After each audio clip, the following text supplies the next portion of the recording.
Lila, and Teeps, and Flora, and me. Rocket.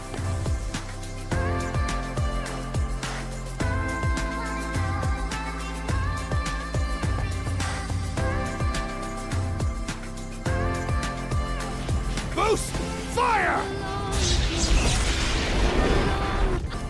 This has happened before. Advisor. Welcome to the jungle. Spring is here again, and it's the perfect time to introduce the humid, vast, dark, and lush relative to forests and swamps.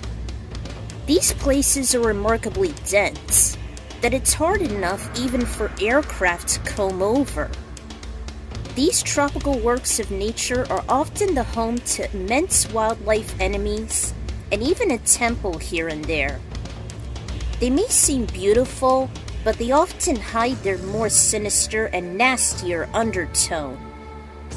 So a strategy guide is often handy, much as one IRL. Games such as Donkey Kong Jungle Beat won't count, since it often revolves around jungles themselves, much as Super Mario Sunshine with the summer environment. And rainforests shall be included too. Also, extra points included if these jungle levels tend to share the trope of the signature jungle drums, as well as showing other forms of tribalism.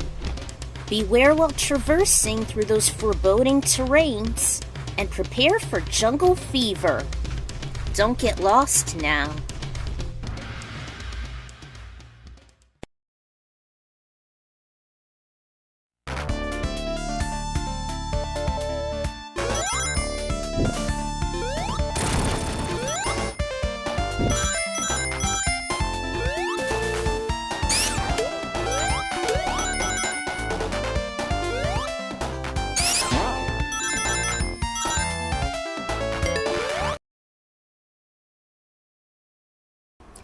Barely entering the thick canopy is the prehistoric age from MK11 and Aftermath. This was pretty much used as a final level where you fight off Chronica in conjunction between the Hourglass and the Choutian Age. It's very surreal, and sometimes Chronica would be lucky enough to summon a random T-Rex trying to crush her bones, which I thought was really cool. Despite its brief appearance, whether in story mode or the classic ladders, it often shifts to the Choutian Age where the universe began. As a dinosaur lover, I often adore the dazzling environment and interactions. Wish there was an Ankylosaurus, though. In fact, this stage inspired me to expand it upon the peaceful Earthrealm side of the Yingyang Island, where nature is wild and free, including a large herd of capybara, where the ruby red dragon Karo, Lord Liu Kang, Kitana, and their son Chiang settled down. God, how I wished it was done in the main series, rather than just in my chronology, and visited more often, hence being so low. I'd much rather prefer the perfect ending occurring here, in which Lord Liu Kang defeats Chronica twice consecutively, as well as meeting Raiden, who's more serene and soon reunites with the Titaness Kitana. I can't stress enough how much I always enjoyed it. If only the selfish developers would have made a simple poll and actually listened to the real fans more.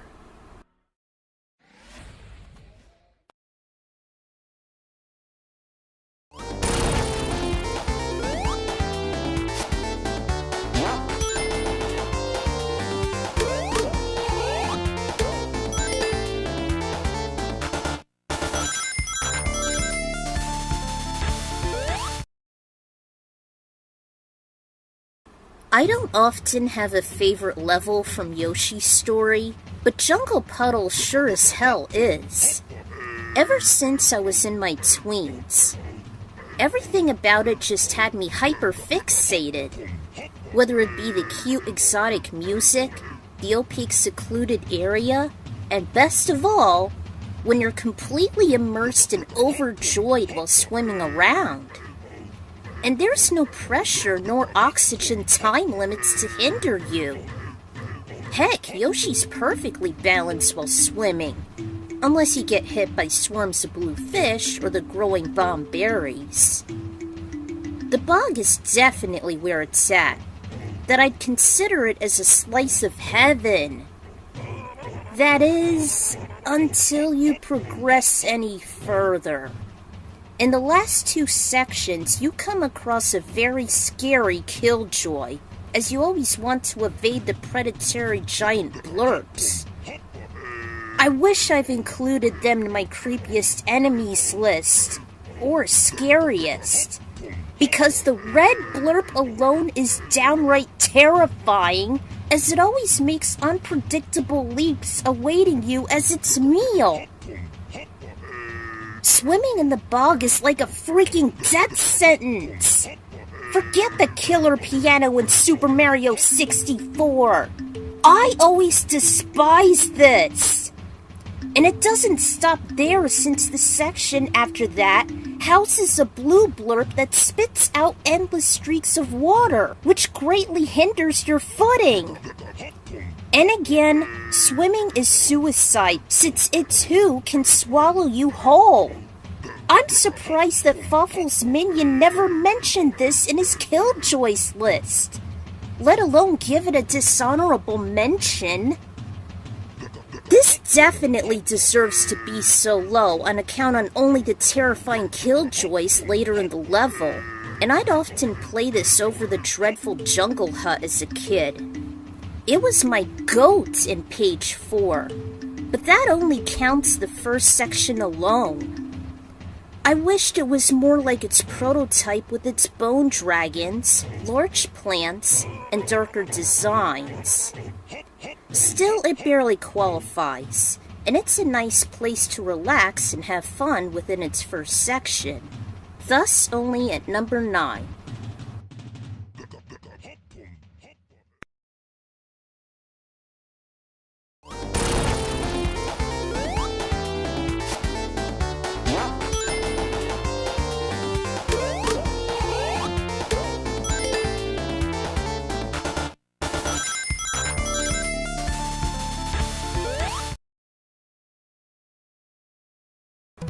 This was a very difficult and almost impossible level to access. It took me about 2 decades to figure out how to endure and escape the flying battleship Balrog. Thanks to Nintendo Complete for guiding me from the steep closing walls. Once I was finally able to destroy the central CPU and leave the exploding adversary, I just couldn't get enough of the Amazon jungle. In the Genesis version, this is the 4th and short section of the game. It was well worth it, as I pretty much enjoy the intriguing environment and its unique theme, which I'd actually used once in a soundtrack for my MK chronology. But the biggest kick for me was, of course, the several friendly Brontosaurus you get to ride on. I felt almost right at home as an animal lover, and for once, I should thank Grandmaster Mayo for resurrecting them. But that doesn't mean there aren't any killjoys. Aside from the usual time limit, the fun doesn't last, and oftentimes the music and enjoyment can be ruined by the numerous Amazon women with their lethal weaponry and constant screechy war cries. Let alone going back to that unreachable destination while going through the hair-ripping Balrog again. They almost remind me of the Amazons featured in the first movie and Hercules transpiring before the main series. Sometimes even the Edenians. Even the poisonous mushrooms are considered as a threat, as well as the chasing boulder and a piranha-infested river. Even the Tyrannosaurus ruling everything named Lago and breathes fire. There's been one killjoy after another, and all the dinosaurs along with the music made it so inviting. Accompanied by the strict time limit, making the expedition brief, hence only being 8. At least there are some interesting prehistoric creatures in which they and Mayo came from the third moon. I don't think we're too far enough on having that happen.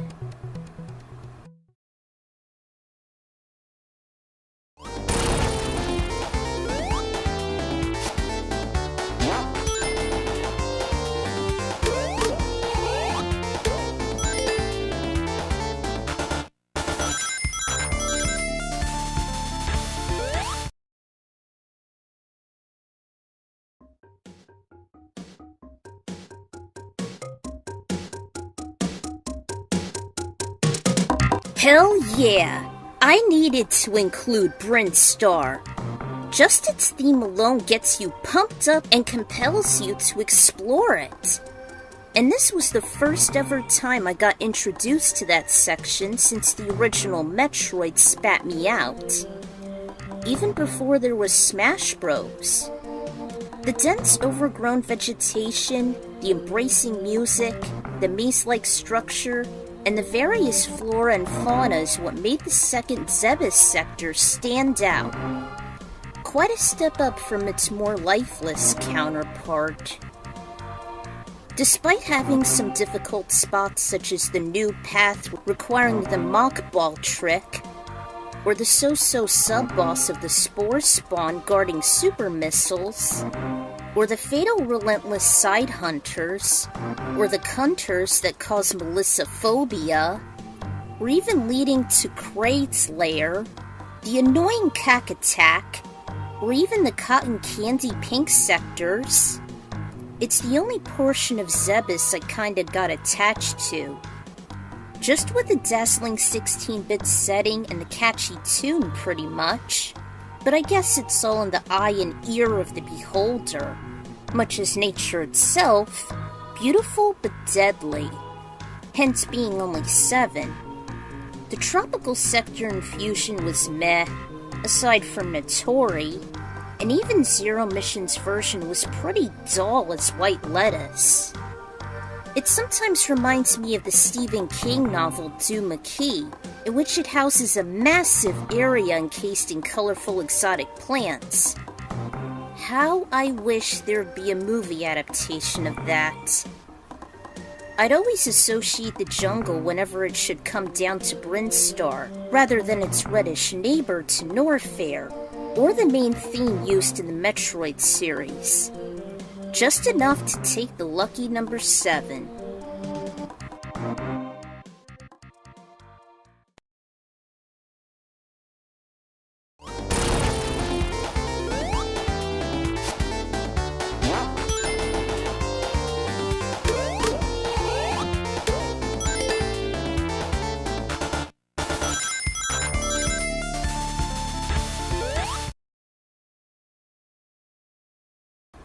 It was just enough to consider it as both a wetland and a jungle suitable for spring.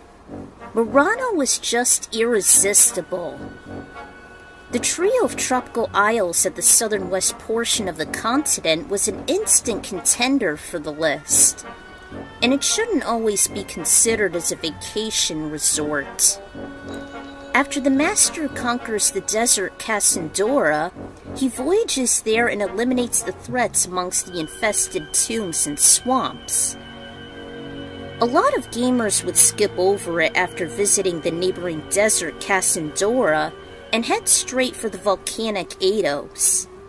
Even the bosses are programmed to be this way. But there's a crucial reason for that. Because Murana's the home for the medical herbs to relieve the desert plague instantly. It was always compelled to do just that. That is until the Rafflasher can cause you some trouble, considering with its viney tentacle or spitting out blue seed pods that hover, grow annoying tentacles, and eventually explode.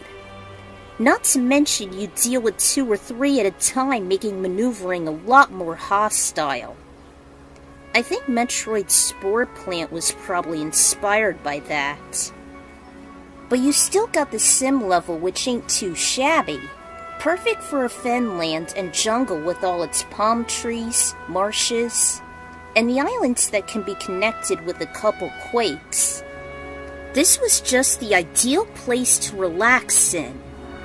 That is, until you manage to clean out the monster layers and then notice a giant palace at the left side, which seems to have your people manipulated and turn on the master for all the wrong reasons.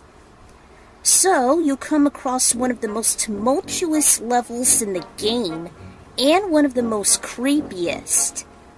Not to mention one of my favorite boss fight, the Jin Kalia, takes place there. And you happen to find the magical aura once the Eagle Isle is cleared and the civilians investigate. And finally, the still loyal followers give the master that said medical herbs, which... basically, it's weed. But at least it relieves the Cassandora plague. Because of those challenges, the tons of stuff to do, and the betrayal, I often fantasize Omega from Sonic doing its jobs, let alone hover over the bogs and bodies of water. And also to punish the unfaithful and sinful, treating humans as petty, evil, and inferior. I had that happen a lot, but it barely takes the top 5 because of those hindrances despite the fantastic view. Humans make illogical decisions. They do indeed.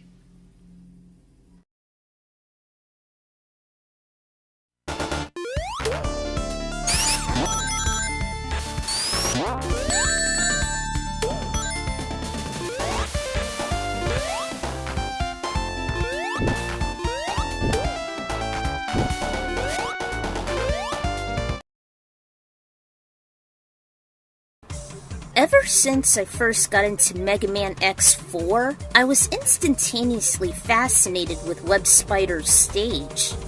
The lush, beautiful, and sometimes tedious design makes it an instant pick. Aside from one of my favorite Mavericks, I always adored the waterfalls, the rainbows, the foliage, and surreal layout the most. And it's just another piece of heaven, aside from the Maverick housing hidden base and large laser cannon, as well as the massive hives with the miniature insectoids. Yeesh! You could also get your feet wet with the constant, rapidly descending logs that remind me of the nefarious level Hakuna Matata, the frequent wall jumps, the slippery platforms, and of course swarms of enemies that's worse than DKC's flutters and singers. You can tell Web Spider was definitely not messing around. Don't let its amazing environment fool you. Much like Marana, it's considered as both of a jungle and forest, even though the former stands out more. Once you get the gist, it's an okay level, and I find it even more fascinating and a tad easier than Spike Rose Red's turf. If we could just frolic in that level without consequences and take in the amazing sceneries, then it probably would have been higher. And I can definitely see parrots, monkeys, capybaras, and tribes call this place home. At least it was good enough to start the top 5.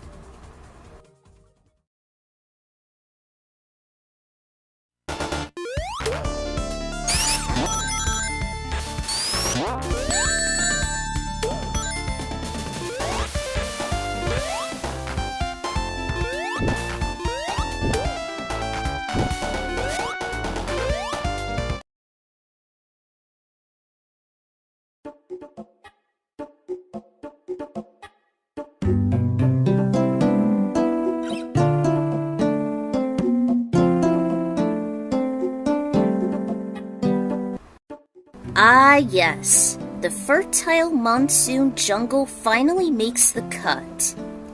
Wario Land 4 often outdoes itself with amazing levels, and this is surely one of them. As we all know, it's located as the last main level before our first major boss fight within the nature-themed Emerald Passage. And it's a downright shame considering it's the last hurrah before leaving. It has bright, beautiful foliage, including countless leaf platforms and swinging vines over an endless translucent river. Much like Jungle Puddle, swimming in this level is pretty much off limits, since it's always infested by the gator-like Tobawani.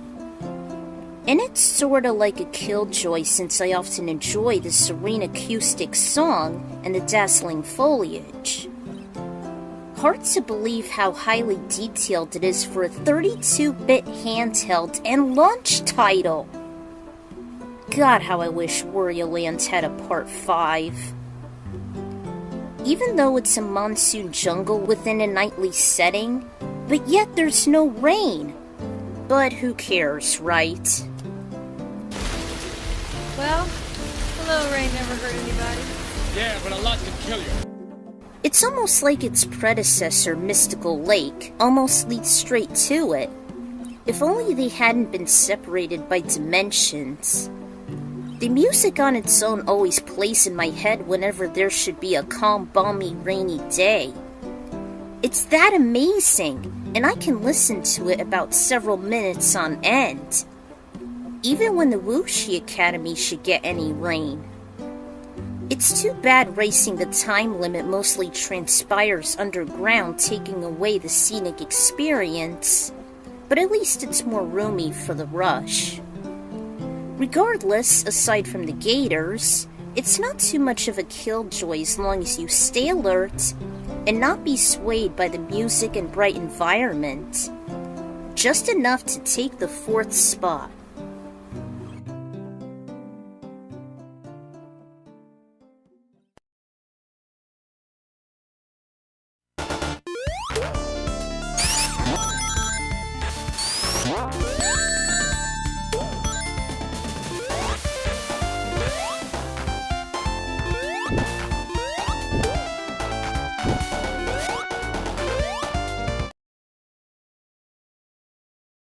No Jungles levels list would ever be complete without mentioning Donkey Kong Country's first level.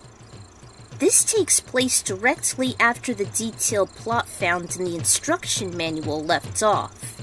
The stormy night in which King K. Rool and the Kremling crew stole Donkey and Diddy Kong's banana hoard. The duo bust out of their treehouse home, only to find their food supply has vanished. And so, Jungle Hijinks start their mission on retrieving the sacred golden bananas and conquer over the Kremlings. Even the many designs on the box and booklet have you hyped for this. Just like with Brinstar and Jungle Puddle, it's intriguing in terms of the music gradually rising like a storm, as well as hearing the distant chirps and drums. And the surreal designs in the foregrounds and backgrounds. Not to mention, aside from the fact it's a simple, fun section packed with baddies, bananas, and secrets, it was also home to my favorite animal buddy and video game critter, Rambi the Rhino. Holy hot damn! It was incredibly fun bashing through arrays of enemies and uncovering hidden bananas and bonus levels.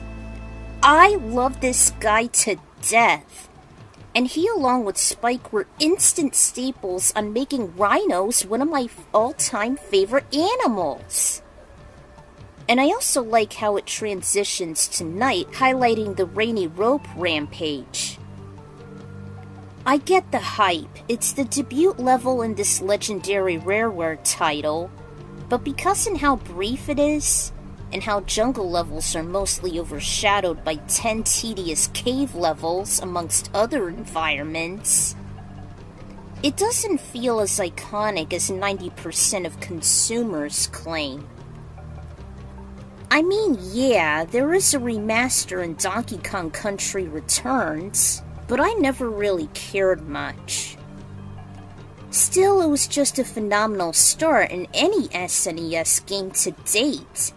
It definitely deserves the bronze rank.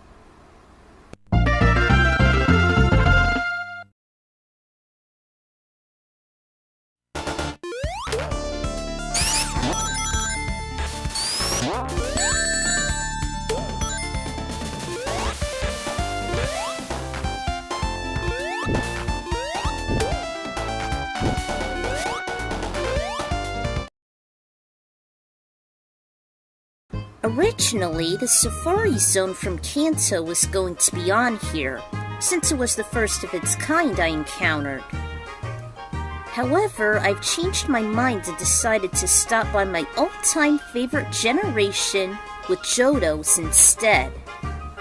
It was weird that the main Gen 2 games never had a Safari Zone available, and yet, Heart Gold and Soul Silver were remastered to include one. That is until after you collected Geodude and or Sandshrew, and also healed the Ampharos Amphi. And it's just northwest of Cinnawood. The best thing is, it's not just the various Pokemon that live there, but unlike many locations of the Safari Zones, and even in the Gen 3 games, there's no walking limit! Now we are free to roam wherever and whenever we want. The trainer must pay 500 Pokédollars to enter it and be supplied with 30 Safari Balls, while also having an amazing customizing feature that allows the player to rearrange the 6 habitats to their liking. No other Safari has ever done that! Just like the Great Marsh of Sinnoh, the player uses bait or mud to either draw in a Pokemon or repel it, while slowing it down but also increase the chances of it fleeing. While the Safari Ball is specialized to catch Pokemon that they desire exclusively to the Safari rather than being in the wild, increasing your roster tenfold. Actually, since it's in my favorite region and it's spanking convenience, I'll consider this to be better than Gen 4's Great Marsh. The number of Pokemon that can be acquired in Johto Safari is by far the largest quantity in the main series to date, and includes several species that were never before available in the wild. Most notably Shelgon, Metang, Breloom, Vigoroth, and of course, my mascot Riolu. While there are up to 6 distinctive environments suitable for a variety of types, I'll consider it as a jungle level for the most part. Kind of like that Six Flags Great Adventure and Safari I went to when I was in my toddler years. Despite never having any capybaras. Why can't they, Nintendo, and even Beanie Babies can't highlight these magnificent rodents? With all those amazing factors, I wish this was done more often like this, aside from Hoenn's own Safari.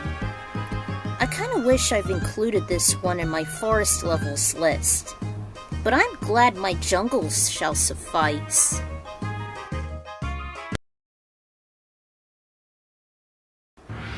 Alright, we've counted down 9 of my favorite jungle levels. But before we get to the most dense, beautiful, and amazing of them all, let's take a tour with the honorable and dishonorable mentions.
Looks like Sonic took the gold as a fabulous environmental level again.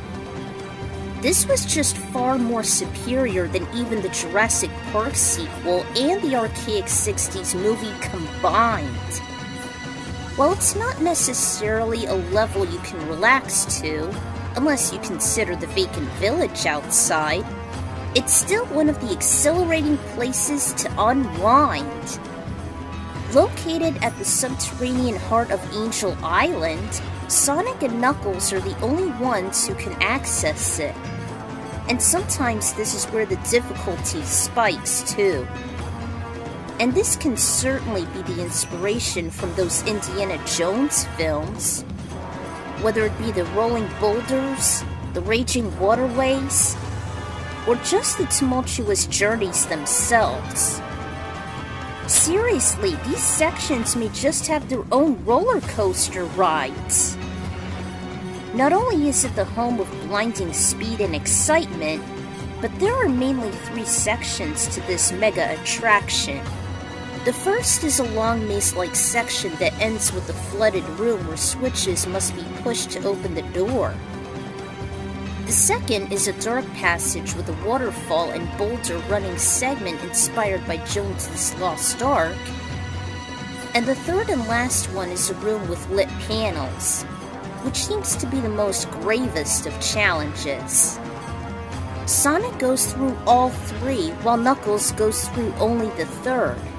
This almost seems like deja vu to Ocarina of Time's Spirit Temple using the mirror shield to deflect sunlight onto platforms and alighting your way. Damn, Sega! Great way to take notes from your rival! In the center of Lost World is a short area that has 2 small ponds with a stone mural of perfect chaos, destroying the ancient Knuckles clan, which carries hefty significance, and also gave me some Mortal Kombat Armageddon vibes. And lest we forget the amazing ride on the aquatic crocodile rat skimming and submerging into the water! God, how I wish Disney World should have that!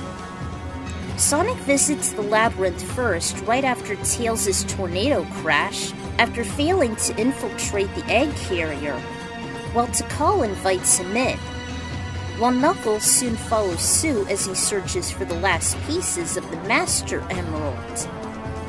And this is the only locale that allows 2 characters to enter rather than 3 in all other levels. If only Tails would have participated. Heck, there's even 3 distinctive tracks played in different situations. But the one for my money is always Danger, chased by Rock for Lost World. It's an extremely fitting banger.